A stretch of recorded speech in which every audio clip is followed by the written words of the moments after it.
What's going on, and welcome back to the A Show with the Kings of Pro Wrestling Podcast. I am Justin, here with Meelz. Hey, early day. It's an early day. Yeah, well, it's been a while since we've recorded this early, huh? Yeah, a couple months. Getting it done, get it in, but we can. You know what I want to do? I want to do a year-end review on having a job for 7 months. Oh, you know what? Or mid-year. Fair enough. Let's do it. Because I got some stories to tell. Can't go too crazy. Listen, it's great to get money. It's great to get paid. Yeah. It's hard. It's like that crushing fear of like this, just everything just being temporary is like very scary. I think that's the thing for me. I think I'm already mentally in my brain. I'm like, these things come, these things go. I mean, granted, I don't want to do it all over again. I wouldn't want to go through unemployment again, immediately. But I do know that like it might happen. So my dad is more afraid for me than anything. My dad would be like, "Is everything good with your job? Is everything thing?" He is more afraid of like you're gonna lose your job again, more than anything. So I try to quell him and be like, "Yo, listen, man, there's nothing you can do. There's nothing I can do. So just relax. I'm good for now." So I try to tell him that, but he's definitely like afraid. The most thing about having a job is just the amount of the section of the day that's really siphons off to really be productive. I feel like I haven't really, other than like, also I have like major family responsibilities as well. So like my day is like cooked, from like things like I get an hour. That's why like my walks are so, I try to at least get a walk in anytime that I can, a free time that I can, because I'm around people so much. I'm at home, I'm around people. Then I go to the job, I'm around people. And like, I'm someone who desperately needs self-time. That's why when I take lunch, do you take lunch at the office? It depends. I mean, people, unless they really need something, they don't come up to me, but I just take walks on my lunch break and then I eat in the kitchen or something. Yeah, most of the people in my office, they work while they eat. And I'm just like, bruh, you don't want to differentiate? You don't even want a break to scroll on the internet? Like, I do that while I work. Well, yeah, your job and pretty much is like, it's you kind of like have to and stuff like that. You know what I'm saying? Mm-hmm. And my job too. But like, I like to make sure I go outside. I try to disassociate. I need an hour to disassociate from the work that I have to do, and just like, okay, I'm free. It's like mentally knowing that ultimately, like, you control this. You're not trapped in this. This is something that you can do. So I go in, I scroll. I'm usually on IG. I'm usually on TikTok for a godly amount of time. I sit in a Starbucks that apparently no one from my job goes to. I don't know if they woke as fuck, but yeah. I sit there and I just like aimlessly scroll and enjoy myself for an hour, and then I go back, and then I'm like, I want to go home, and then I might do that. But overall, last number of months, we're literally at the halfway point of the year. You started at the very top of the year. I started like pretty much a month after that. Like, yeah. Congrats to us, man. Half of the year, we made it. I've done some pretty crazy stuff this year. I've done some pretty cool stuff. Putting out a Lucky Day album pretty soon and working on a lot of really cool stuff. So stay tuned. But yeah, we're holding on to what is it? The bar on the subway. We're holding on. It's jerking. Yeah, it's taking us on a ride. You know what I'm saying? But the train's jerking around. Yeah, But it does that. We're holding on.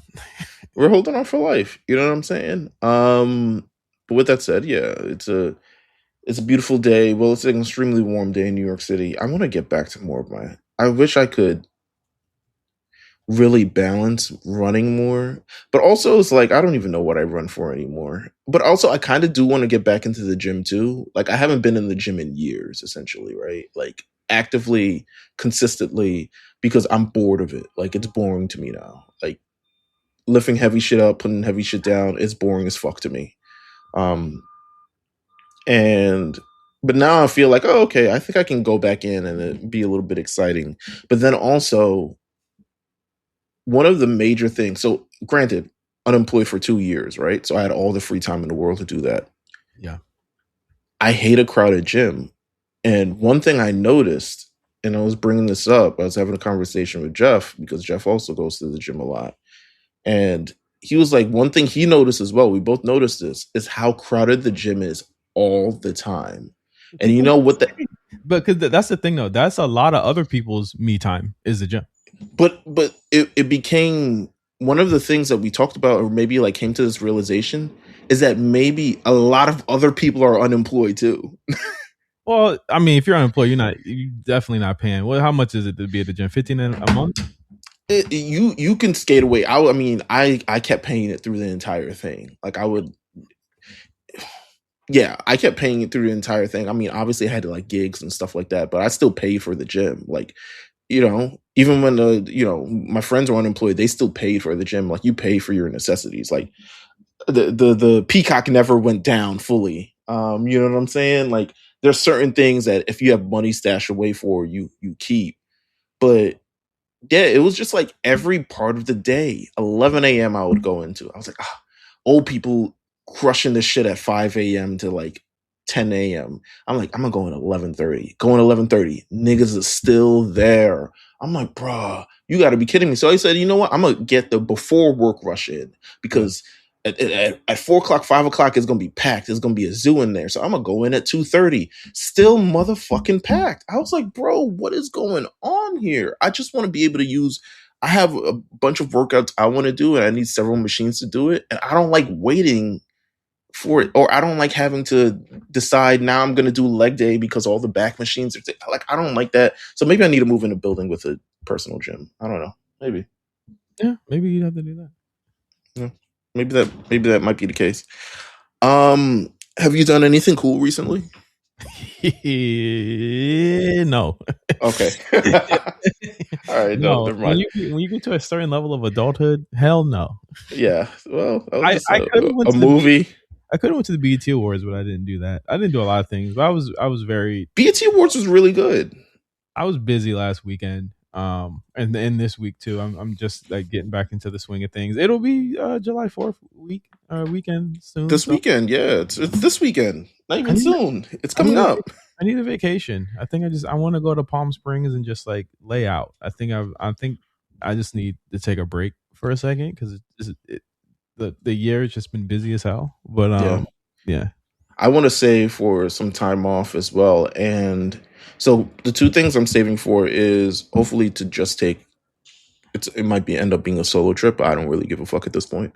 And then also because I never got to go to any actual Knicks games, I'm probably just going to try to go to ring night to see them get their rings because I haven't gone to a Knicks game in like 4 years just because the prices are ungodly insane. And I don't know what LeBron is fucking doing, but you better stay away from the Knicks at this point. Cause man, he better move out the city, bro. you got 24 hours, Bron. Yeah, get out of here. The way he left the shit was so weird. They said y'all can move on, like, huh? Yeah, like, I'm not. Let's move on before we move you on. No, the organization moved on before he. While as much as he likes to make it seem like it's his decision, the minute they got Luka, it was no longer his team. Yeah, and it's I understand it's an uncomfortable position for him to not be like favored. Exactly, it sucks for anybody, but. Come on, nigga. He's not going to be favored on the next unless he goes to legitimately the Cavs. he will not be favored on any other team. And you know he cares a lot about what people think about him. So like you're probably right there. He's I think he's either I'm 50-50 on we'll know in like by the time this podcast probably comes out, it'll probably be revealed. But it's either Golden State or the Cavs or Miami as well. It's either one or the. I mean, I wouldn't Miami to have Bam, Bron, and Giannis. It was like fucking. It's not gonna work. Yeah, it's also like the mutants from fucking Space Jam. It was like, all right, niggas. Yeah, but look at that team; it didn't work. But I think it's either he really wants to play with Steph, but also he's wrapping up his career. If you want some sort of narrative thing, he wants to go to Cleveland. But I don't know. At this point, yeah, I feel for. I don't feel for you guys because y'all have Luka. It doesn't even matter.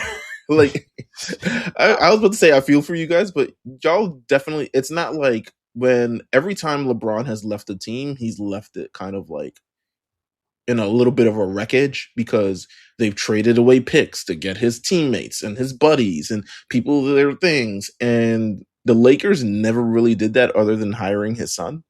So y'all have plenty of opportunity to continue to be relevant, especially with the fucking phenom known as Luka.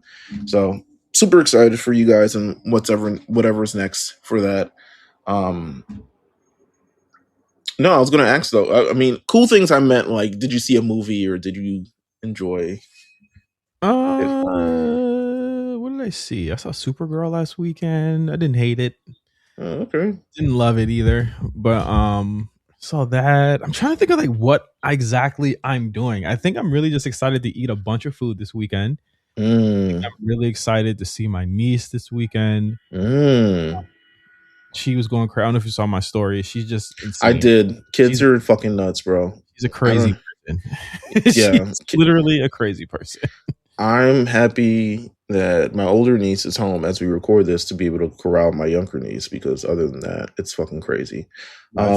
She's great. She loves me to death. Like that's my joy right now. You definitely are like cool uncle. So I'm not even surprised that that's happened. All I have is nieces. Yeah. And I have two nephews, and all I have is like a bunch of nieces. I have like 3 or 4 nieces. Like I love it.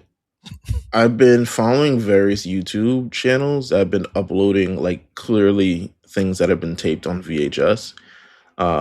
Last night I was watching Spring Bling, which is that on YouTube? It is. I wanted to. You know what? I should have dropped the link in the chat.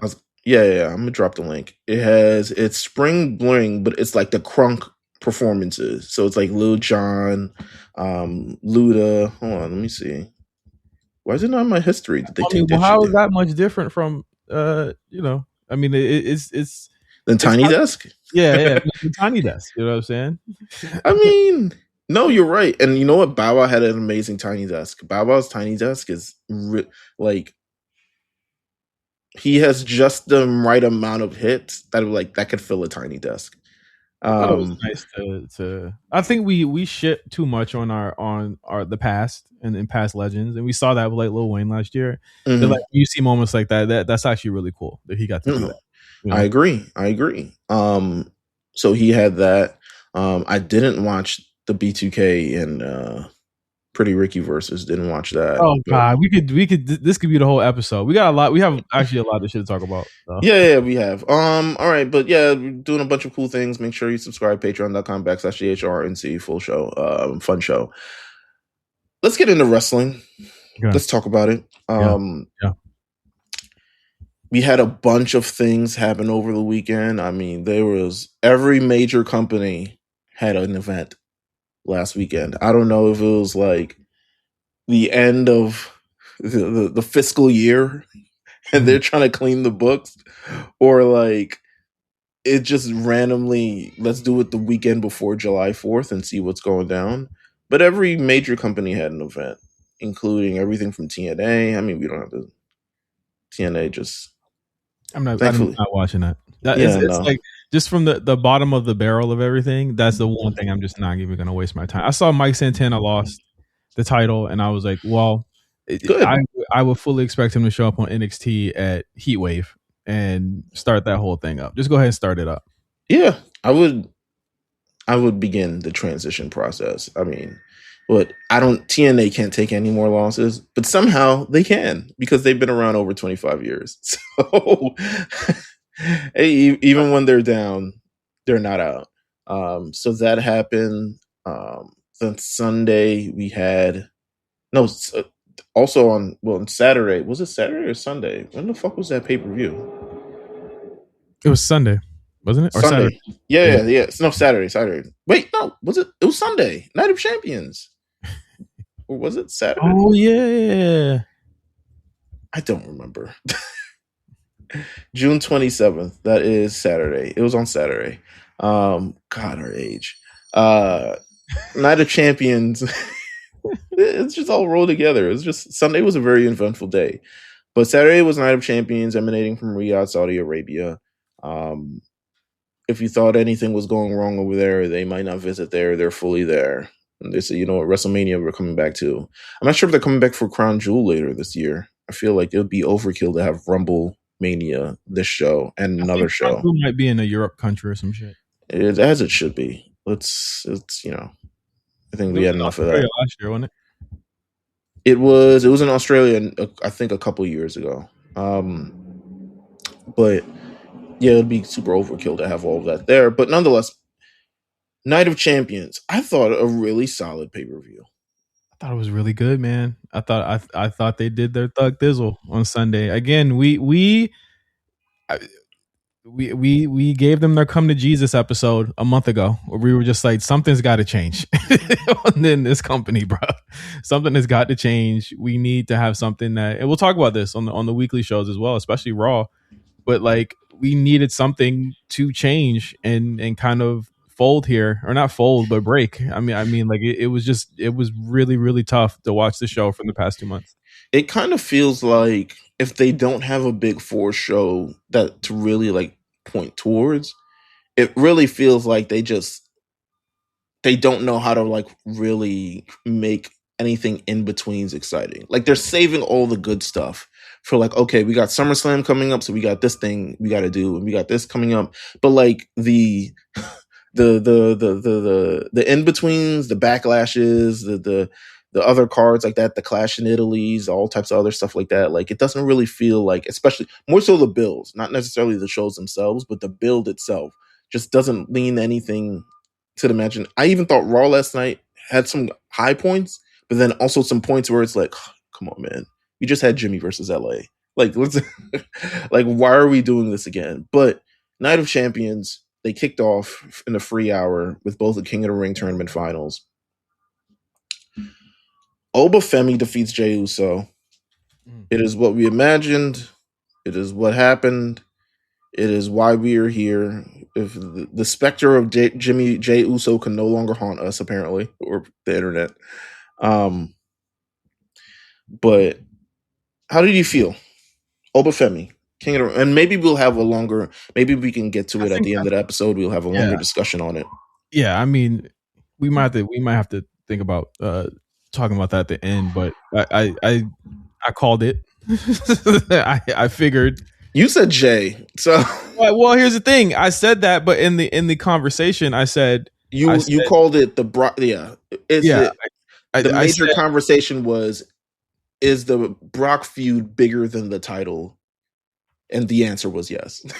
Yeah, well, here's the thing. No one imagined that they would get their cake and eat it too. I think that my prediction was more black and white as yours was. What they did was a little bit of both things we wanted in between. They met us in the middle, and they did both. So like they had their cake and they ate it too. They said, yes, we will do this, and we will also do this. So yeah, we were both right essentially. Right. But like I thought that again, it's all in on this guy, and we'll talk about his decision at the end of the show. But I think that it was the right decision to make, and I think that anyone that is mad about that is like really like missing the plot here of like why this is like actually really cool and crazy that they're trying to do this, and it could lead into something really dope because that decision hasn't been made, but they're also leaving it open to it being anything come August or I come think September. right. I think my trepidation for it was really around Jey Uso, who they seemingly the writing of the Uso bloodline, Jacob, LA, Solo, kind of like web of stories, to me has been the most kind of confusing thing to follow week to week because you're unsure of where it all lies. I was talking about it in the chat. I mean, it seems like for SummerSlam we're going to head towards Usos versus Solo in LA, and it does. While it could, while Solo has stated like, "Yo, I don't like these niggas," it does feel a little Ric Flair and Sting versus Arn Anderson and Brian Pillman. Yeah, like how do we know this Solo? Well, the thing is if like I don't know, it is actually more interesting if Solo does not go back, though. You know what I mean? Like it's super interesting, but yeah, like will that Solo being a babyface is actually pretty cool.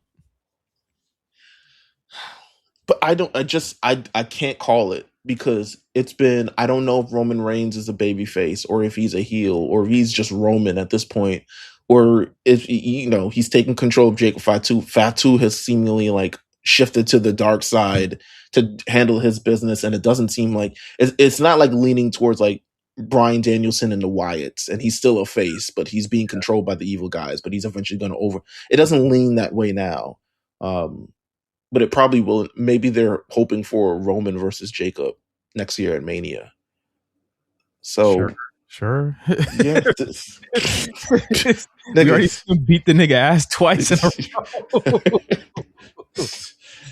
But now he knows all his tricks, and he's got all his catering and his laundry and all types of other shit like that. Next match, Io Sky defeats Liv Morgan, Queen of the Ring tournament. I think this is something that we also all called. Just and more so now, it seems it was very, very clear. I mean, Io Sky beats Liv Morgan. Io Sky immediately makes the challenge. And really, after the match, you'll be like, I'll see you at SummerSlam.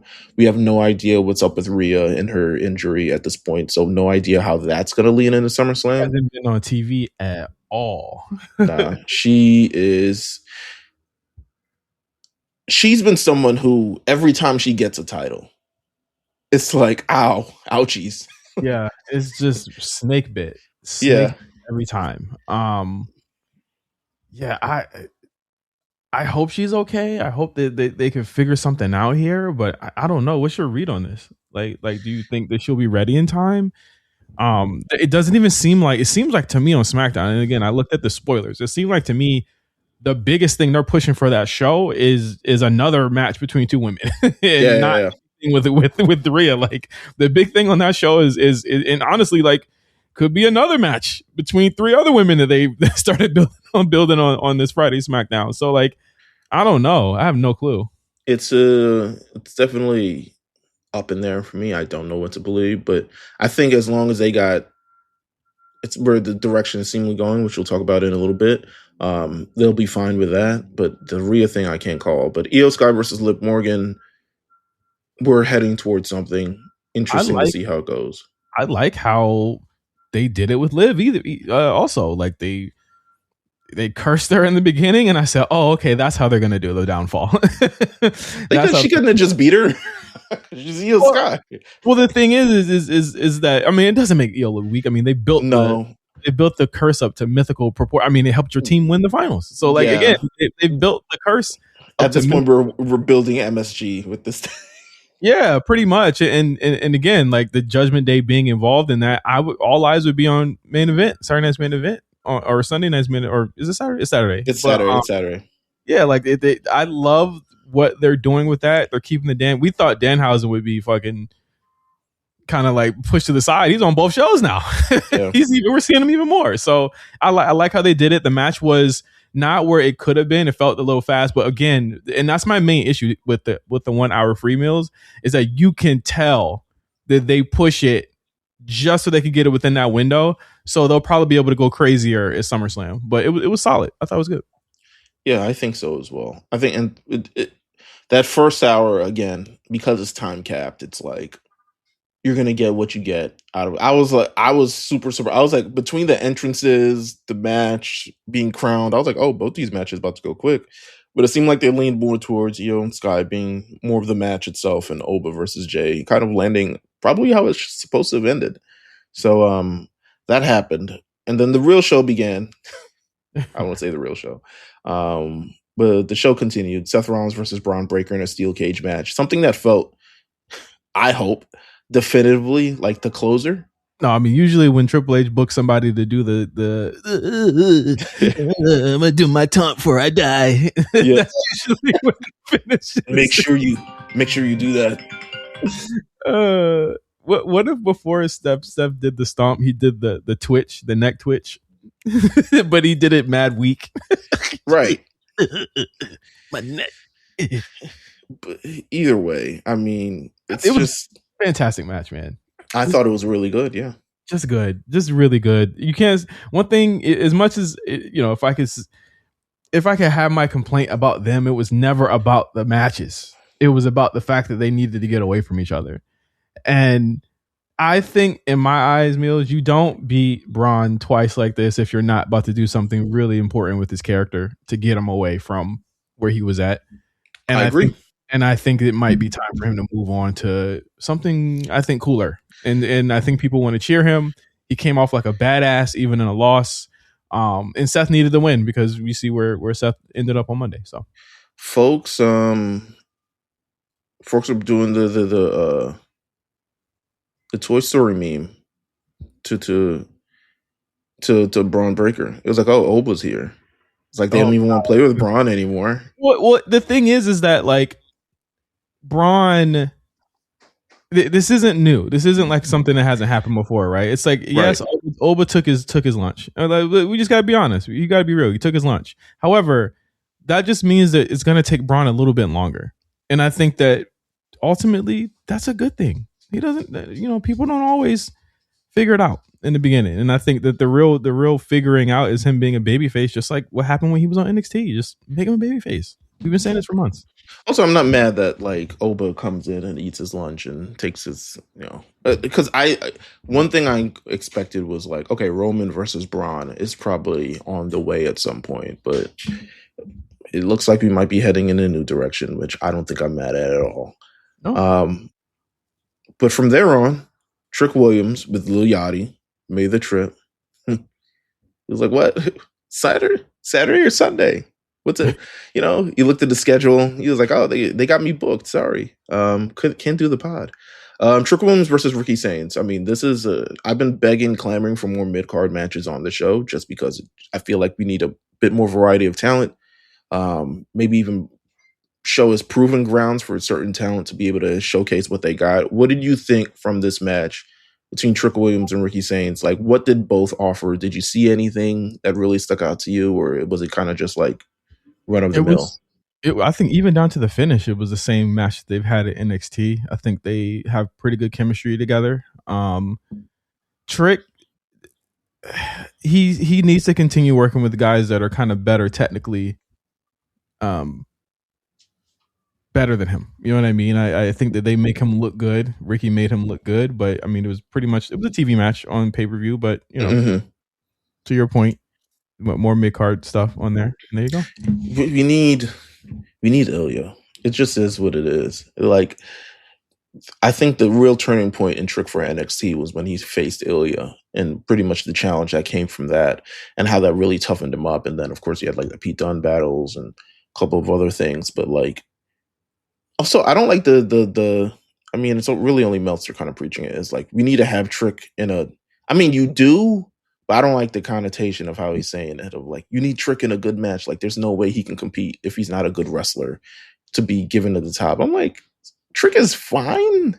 He's fine. I think he's like much like old Booker T was at the end of his career. He kind of works up to the skill level of who he was facing.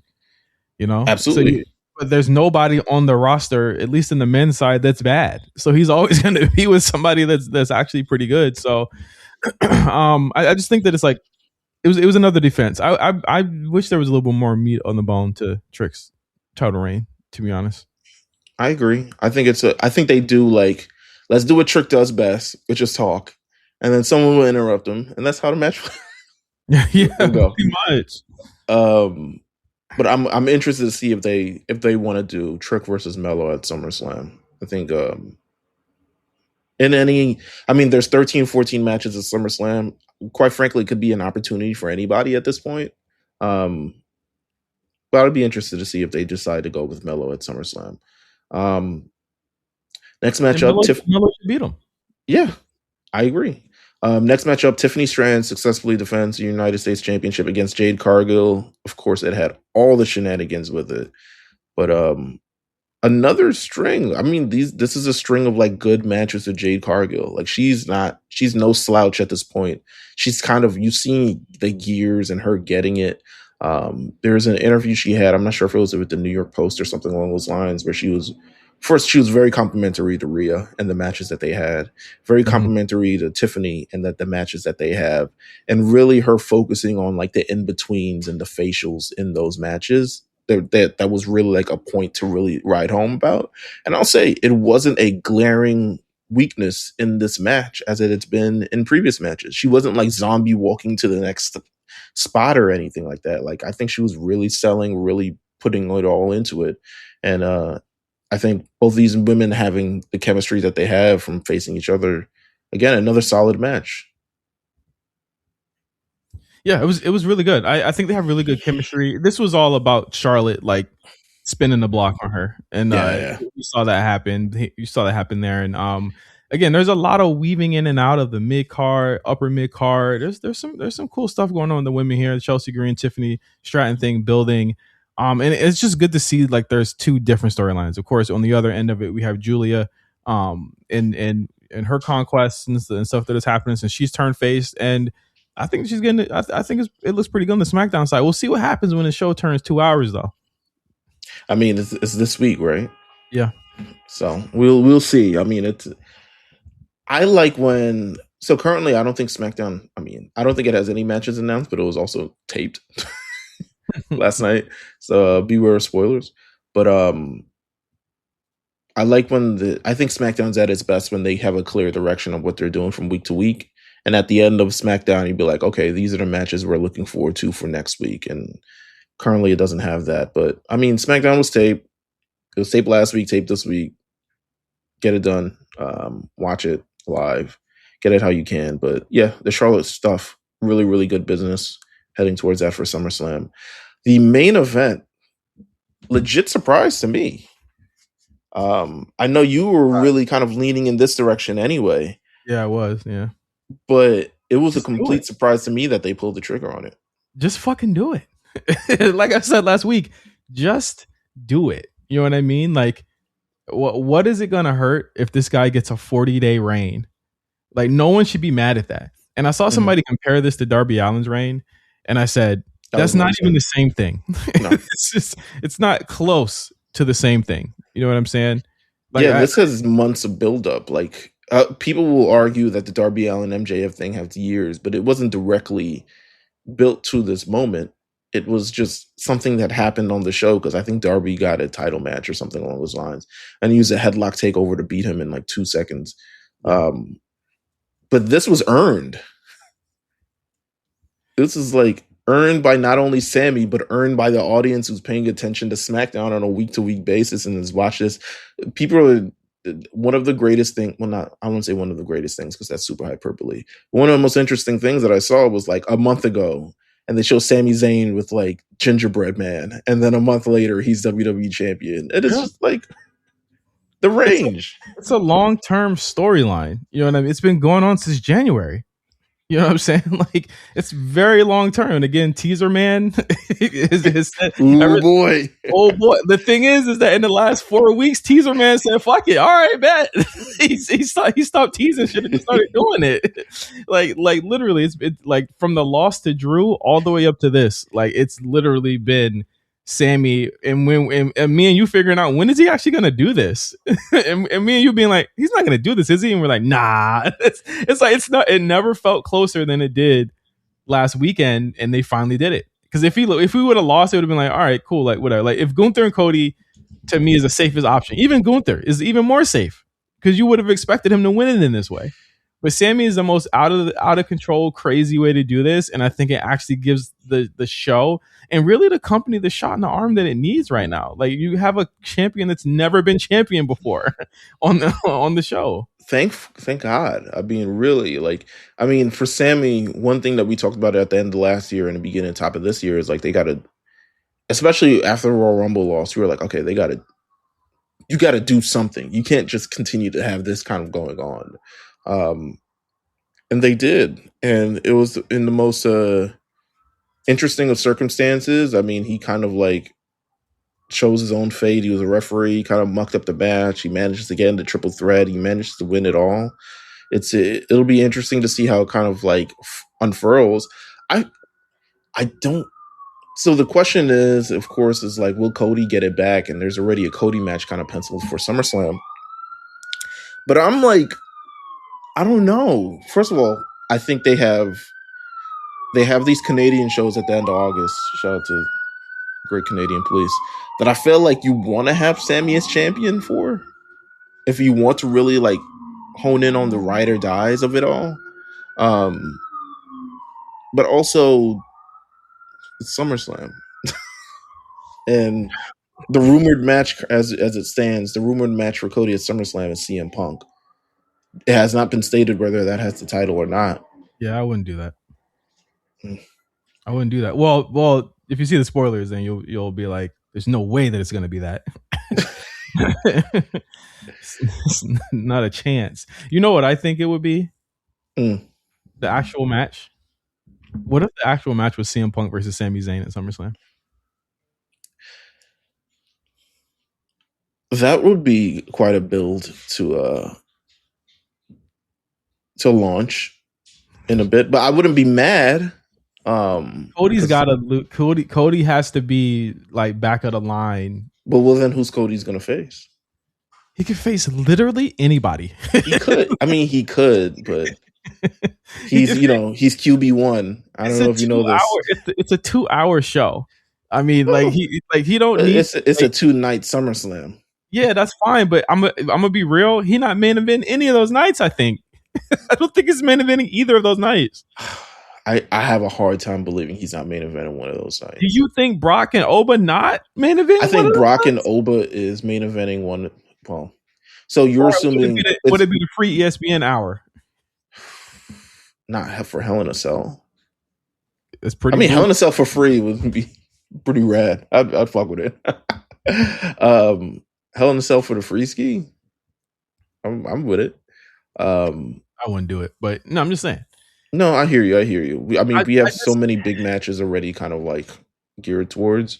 But that's my thing. It's like with Sammy, there's still another shoe to drop there, and that's the Johnny Gargano of it all. Yeah, and I think that's definitely an element of why I don't want to spoil next week's Raw. Next week's Raw is pretty massive, so like stay away from spoilers and just watch on Friday. Mm-hmm. But like, it's gonna be in Chicago. There it is. So like I think it's gonna be something will happen. I just don't know what it will be.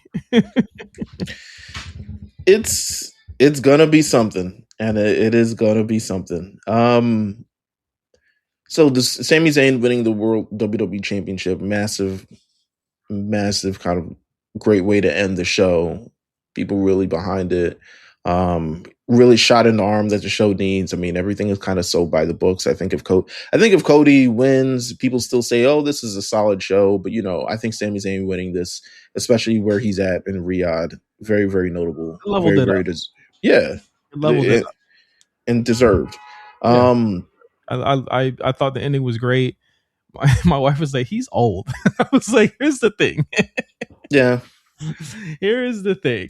Sami Zayn has just been around for so long and so beloved, and he's only literally like a year and a half older than me, 2 years older than me, right? So like, you got to give the guy something. You know what I'm saying? I mean, he's earned it. He's more than earned it. He's more than earned it. He has earned it. Who would have ever thought this motherfucker? He got the big W belt, not the bullshit other one. That's also something that's in my head. Like KO didn't get the. I mean, KO's belt had a W on it, but it was also like not the. It was the universal. He got the big the WWE title, nigga. Undisputed title. You know what I'm saying? Bro, come on, man. That's hard, bro. That's hard. He got the main lineage title. Well, actually, KO kind of does too because it all got merged. But he got a main lineage with the new belt though. You know what I'm saying? The big W, the TKO belt. You got the one that matters for sure. Yeah, pretty much. But good show. Good show. We got breaking news. Sean Ross Sapp has officially announced that there is going to be a new jump from AEW to WWE. It was rumored to make his official return to WWE. Big Cass, everybody. Clap it up. Big Cass is coming home. Presumably to be back with his partner Enzo. Presumably are they waiting for them to like restart the tag division? Like and the question is against who? Against who's the tag champs on Smack? Archer. Yeah, go ahead and get it off them niggas. R-Truth and Damien. If Damien, I don't even know what Big Cass's finisher is, much less him taking Damian Priest having to take it to lose this match. I could not tell you, to be honest with you. The one thing the Tongans are officially tag team now, so because they quit the MFTs, the MF Tizzles.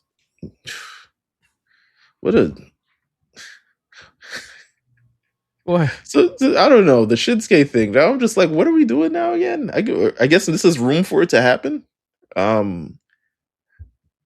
Maybe, but the tension is kind of lost. But there's 2 or 3 tag teams that are out there right now. I'm glad that they did it that way. We don't need too much, you know. Absolutely.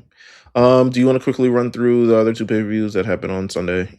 Well, I watched the Great American Bash. I didn't watch the AEW one, so go ahead with AEW first. So I also did not watch AEW. It was Forbidden Door, so I didn't really watch it closely because when I tell you 20 fucking things were on Sunday, whether you chose between BT Awards, which was great, Love Island, whatever, House of Dragons, the World Cup, MLB, everything was on everything was on Sunday, including again NXT Great American Bash, which was on actual television. I didn't watch this match. I heard Sasha Banks had a really long match. Mercedes Moné versus Maya World. Now that's one I kind of paid attention to, but it was also happening during the Lauryn Hill tribute, so I had it on mute, which might have been, to be fair, better for me. I thought that was a match. Like, there are certain things. I mean, there's real life implications to it in terms of everything that's happened with the Maya World over the last month, and then also Mercedes Moné. No, I mean, like with her brother dying and kind of like all this other things like that, and really building up. She's also like has looked up to Mercedes, so it's like you have the match. I thought it was a good match. I thought it went like 5 to 7 minutes longer than it needed to. Like, why is this? Shout out to Maya World. Why is she kicking out of your finishers? Yeah. Like, why is she like countering everything that you got? Like, I get like digging deep, but I'm also like, bro, you know you're going to All In, right? Like, you got to face another. You left it all out there for her, and you got to go up against All In. Another rumor that kind of like dropped during this week was like, clearly it wasn't supposed to be Mercedes heading to All In. It was supposed to be Willow, wasn't it?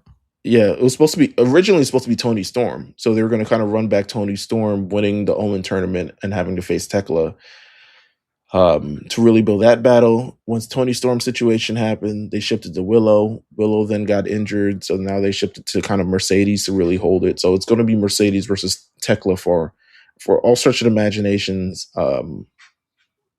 at All In. I mean, there's still another pay-per-view. There's Redemption or whatever the fuck it's called. That's still happening?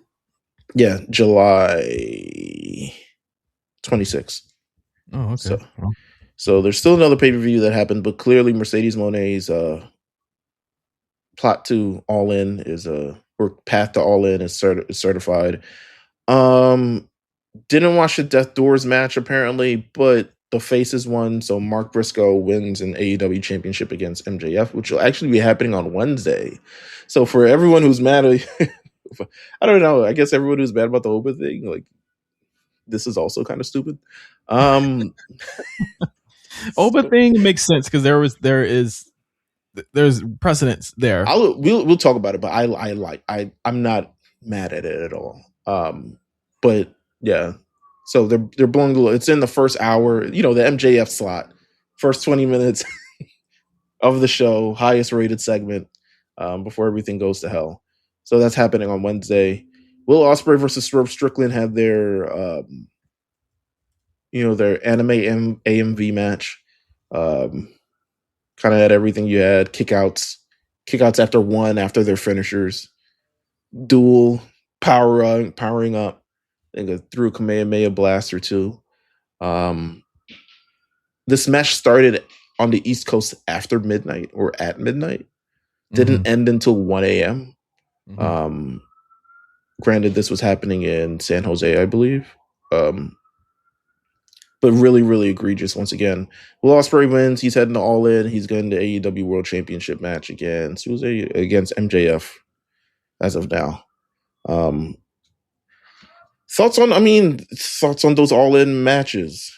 Will Ospreay versus MJF, Mercedes Moné versus Tekla. Are these the biggest matches that they could have in AEW at this point? Yeah, those are their pillars, So yeah. I think that like it's what they have, and their fans are super involved into that shit. So I'm not mad at that. I just think that it's like, you got to make it exciting. I feel like Will should have won that years ago, but it feels like this is the story they wanted to tell. Like, imagine Cody joining the Bloodline to beat Gunther. Well, yes, I guess that is how that would happen. Yeah, it's very interesting. It's very strange, and I'm sure that at some point they'll turn on Will and break his neck and all the other stuff like that. That'd be really dumb. Why don't you just turn the face? Tony Khan was asked about a potential show next August. Seems like, next April. Seems like they want it to happen. So it might happen. Might have a full stadium show somewhere in the United States. He says he was asked at he was asked at several points. But I think he was asked at the scrum. He's like, certainly something to consider. I get asked that question all the time. So it makes you think that there could be opportunity. Some weird shit. He's just like being coy, but also annoying. So who knows? Swim good. NXT Great American Bash also happened at the same time on the CW. Oh, it was good. It was interesting for a 3-hour CW PPV, but it did it. Oh, at this point it was Tony D versus Naraku. I thought it could have been longer. Yeah, it could have been longer there. I knew he wasn't gonna like lose because they rarely ever have the heel win, especially. And Naraku hasn't seemed like dominant to the point where he should win the first match. But I don't know. I felt like it was like 8 minutes. It felt like long. Yeah, it was 10 minutes long apparently. Yeah. The next matchup had more of a story. I think the women killed on this show. Just really did. Zarya versus Tatum Paxley. Tatum Paxley clearly has like we going all in if you in the ring with me. Yeah, any mini match. It could be a TV match. I'm like, why are you giving? Why are you giving so much? Why did you kick out of the brass knucks? What do you mean? You survive an anvil dropping on you? Zarya kicking out a cemetery, 2 cemetery drivers, one on the outside. Tatum kicking out the F5. Did she ask Brock to use that? I don't know. How's that conversation go? Brock probably has no idea what's going on. But I'm sure WWE would be like, if she got to the main roster, they'd like change her shit because we got some other girls using it. They've been making people, especially more of the women, I guess nowadays, change their finisher as they get to the main roster. Jordan Grace, new finisher. Blake, Milady, Blake new Monroe. finisher. Yeah, Blake Monroe, new finisher. So I'm assuming Zarya, if she ever get to the main roster, they needed Zarya to look strong, but also like, how strong are you gonna look? Kind of, you're like 5'1". She did look strong in this match. She did look like a beast in this. I'll say this. Like she was getting fucking scoop slammed by fucking Thea Hale, nigga. Yeah. Like she was looking crazy against people that were like muscularly, that's not a word, No. like smaller than her. she was looking crazy. They've kind of stabilized and balanced her out because it's like she couldn't look too beastly next to Soul, but like I'm like, yes, you could, but then again, Soul was taller than her, so I don't know. But she needs to be more like Taz than Brock. They can make her like Taz, you know? Yeah, I would say so. Just throwing hoes. Just throw hoes, man. Let's see. We got Shiloh Hill versus Tristan Angel. Sorry. Did you see that video of Shiloh drawing a perfect circle? I did. That was the most impressive thing that he's done that I've been impressed at. Witchcraft. Solid match. It was longer than a championship match. Yeah, it definitely was. Ren Sinclair defeats Ariana Grace to retain her speed title. Shout out to that, I guess. Saquon Sugars, Deion Lennox. How did you think of this match? Again, 15 minutes long. Like it went too long. I think that it went too long. I think that like Deion's given nothing, and Saquon probably needs a little more time in NXT. I think. What the fuck was that finisher? Yeah. What the fuck was that song? I'm trying to figure it out. No idea. Miles Bourne defeats Tavion Heights. Tavion, pack it up. This says 17 minutes long. Was it 17 minutes long? It was too long. Yeah. It was the middle of the show just dragged like crazy. Yeah. That's interesting. And then the main event, Kendall Gray versus Lola Vice. We crown Kendall Gray to be NXT Women's Champion. Very, very good. I mean, Kendall never has bad matches, but yeah, she's the real deal. You can't get even get Lola out of there, man. Yeah, I would say so. But also Lola's proof she's the real deal as well. Like as if she needed any more proof, but she is definitely the real deal. So the last thing we wanted to talk about was Oba. The Oba Femi decision. So Oba Femi wins King of the Ring. He has a moment on the show.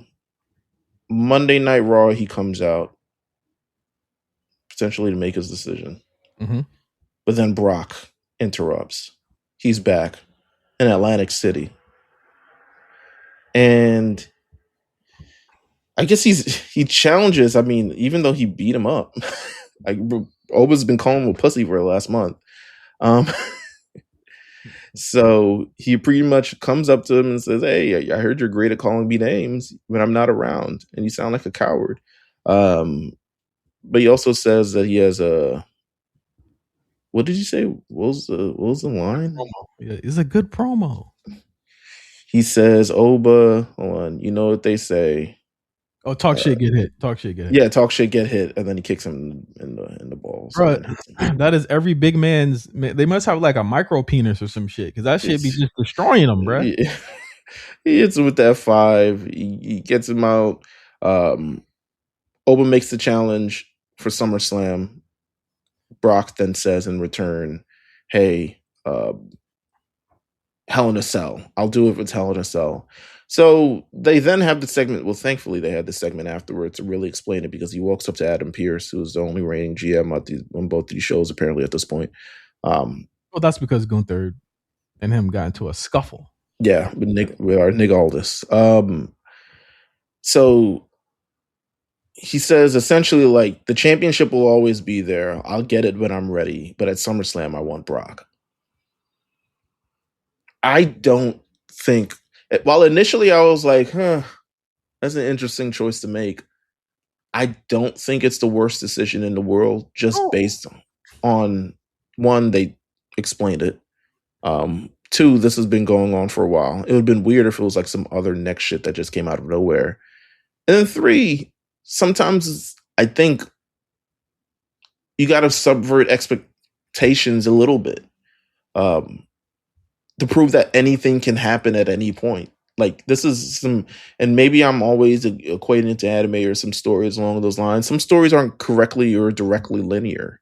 I mean, to do that, you would have to break off the path of the Oba versus Brock thing. So now people are like, well, why did Oba win? Well, Oba had to win, ultimately, at the end of the day. Yeah, but then it's like, he had to win to get the King of the Ring branding. That's the important part.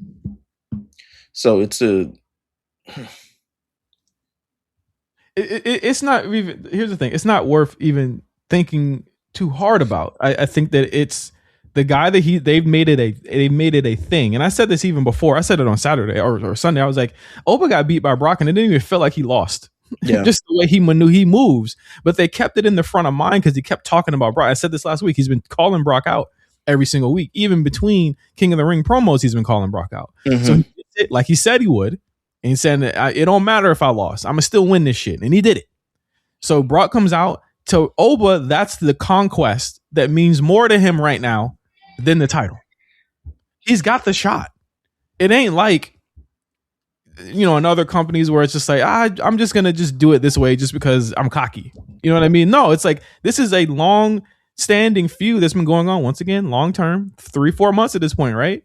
You have to finish the story here. It's the third match. They're 1-1. Brock kept saying it. We're 1-1. We're 1-1.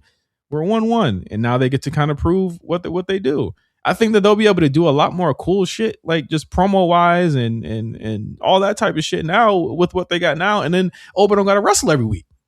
You know what I'm saying? So like I think this is the better situation for Oba in the end. And again, Money in the Bank is in October. You know what I'm saying? Like, there's a lot of shit that could change or they could shift between then and now. Absolutely. It's just, if this is like, okay, we break away to the path, but we're going to get back to it eventually. And he's like just Spectre looming over things. I get it. But, as long as it just depends how long it's held off for, because then it can kind of drag a little bit.